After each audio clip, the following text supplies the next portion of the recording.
Hey, what's up, everybody? Thank you so much for joining me today. I want to talk to you guys a little bit about clean energy in relationships. So, I've been wanting to talk about this for a little while, but there were so many other things. So, instead of doing my normal weekly teaching, I'm doing a bonus teaching just around this topic. So, have you ever been in a relationship with somebody, whether it's friendship, partnership, business partnership, marriage, whatever it is? Okay. And you work through something, and then maybe a year and a half later they bring it up again or throw it in your face, or the energy's just around, right? That's what I like to call dirty energy. As I've been cultivating my idea of a healthy relationship, whether friendship, lovership, business partnership, anything, one requirement for me is that the other person or parties involved bring clean energy to the table and keep clean energy in the relationship as a priority. One thing about being friends with me is you can tell me something, share something with me, be a certain way with me. And as soon as we've worked through it, as soon as we talked about it, it's done. It's in the past, it's over, it doesn't exist anymore. I don't hold you in that energy. If you had a really hard night and totally you freaked out, you got messy, you said things, whatever, out of character for you, and we worked through it, and the next week, you are back on your game, I'm not going to hold you in that energy. I'm not going to think of you in that energy. I'm going to be here present with you in the moment. What happened with me a lot as a child, and I did so much inner child work about this, and if you guys haven't already checked out my inner child workshop, I highly recommend doing so. It's a very easy 2-day workshop where you can move through inner child work at your core and really come out of it on the other side with clarity and understanding. But I realized as a child, um, in my family, we would talk a lot about people. We would call it love and connection and all these things, but we would talk a lot about the other people in my family and kind of hold them in that frame, right? We had the rebel, we had the fuck up, we had the addict, we had the princess, we had all of these different things, and we would hold people in that energy. And what you do when you do that is you keep them trapped in that energy.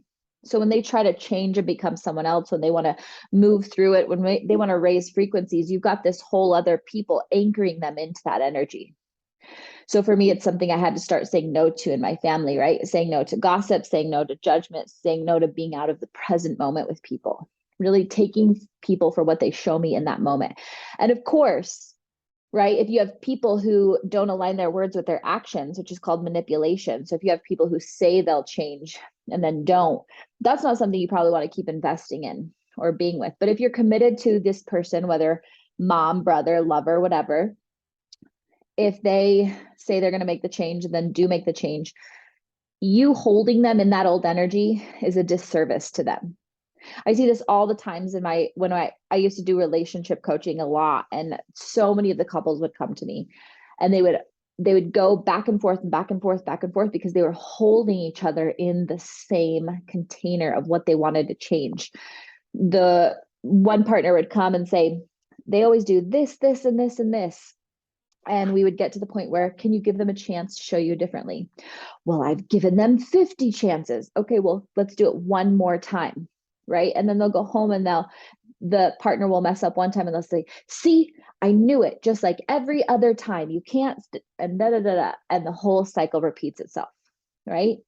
When you want to cultivate clean energy, you have to make sure you're not attached to your perception of that other person. That's what true unconditional love is. It's taking another person, whether your child or your partner or your friend or your family, and seeing them for what and who they are. Choosing if you want to be invested in this relationship energetically, right?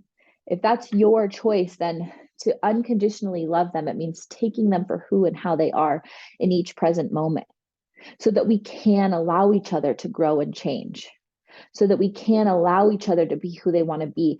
When you hold people into the perception of what you think they are, you hold them back and you hold yourself back with them, right?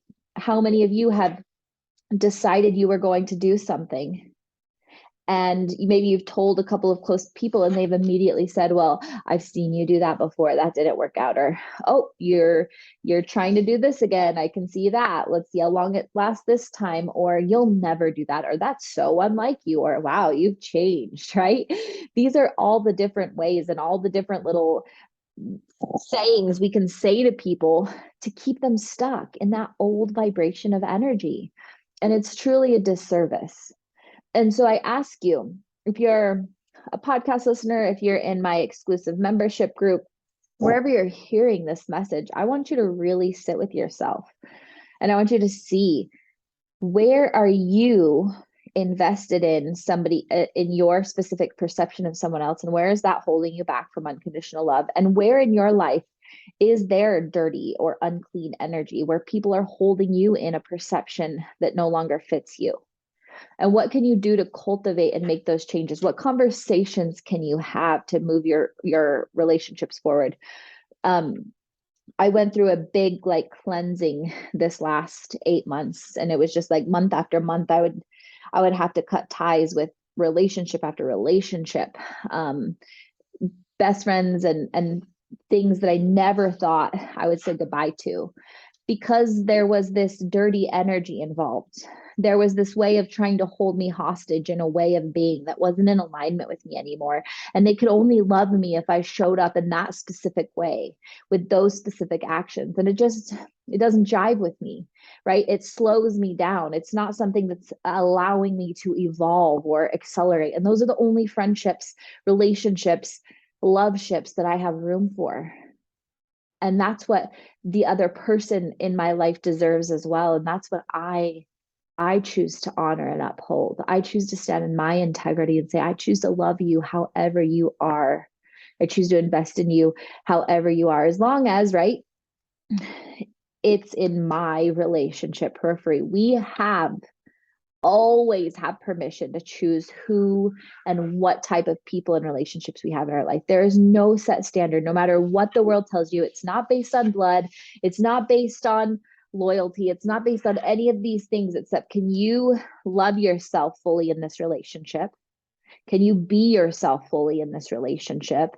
And can you evolve fully in this relationship without anyone trying to hold you back, manipulate you, or bring you into a vibration that's no longer in alignment with you? I hope this is making sense. I would love for you to either comment below the podcast or go ahead and leave a comment in the membership site if you guys are watching from there. And let me know if this resonates. Let me know what kind of relationship experience you've had with clean versus unclean energy, whether you can really truly approach your relationships with that unconditional love and acceptance, and that ability to move and grow with each other in your own vibrations, in your own frequency, alongside of each other, in love for each other and for yourselves, no matter what type of relationship it is. Let me know your thoughts. I know that this is a lot, but I also know all of you guys are self-lovers, boundary setters, in devotion to yourself, and really creating a reality where you can thrive. And so I know this is going to be something that is going to be easy for you to recognize and start making changes with. Let me know your thoughts, and thank you so much for listening to this bonus episode today. I'm so excited to continue to move through these higher vibrational teachings with you, and I hope you have a beautiful week. As always, breathe deep and plan on miracles. Talk to you soon. Bye.